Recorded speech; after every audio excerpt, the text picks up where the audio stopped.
Hello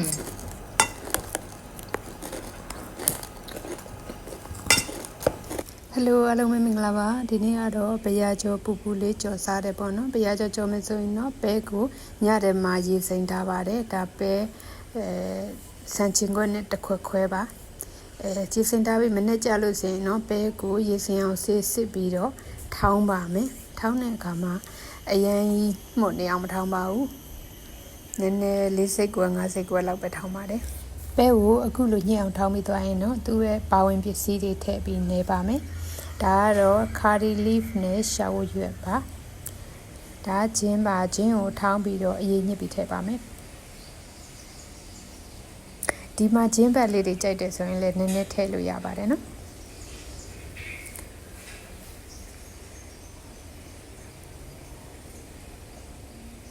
ပြီးရင်တော့စာကြက်သားမုံနဲ့ဆောတာပေါ့နော်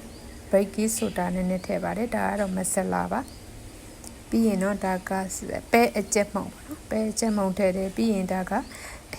ပြည့်တော်သိန်းရွက်နဲ့ရှောက်ရွက်ကိုလှီးထားတဲ့ဟာထည့်ပါတယ်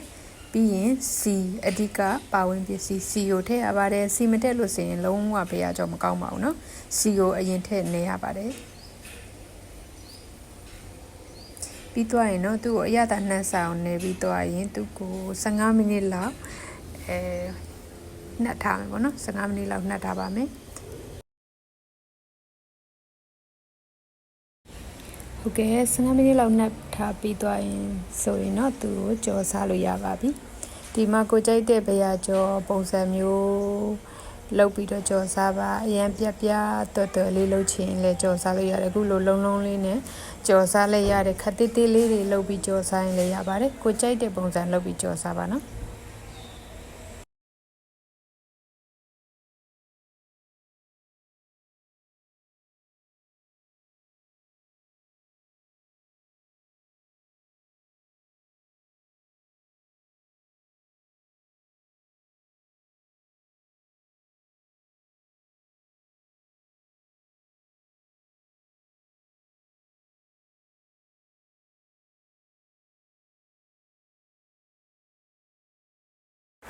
ဒီဘရာကျော်တဲ့ခါမှာသူ့ကိုတစ်ဖက်ကပေါ့နော်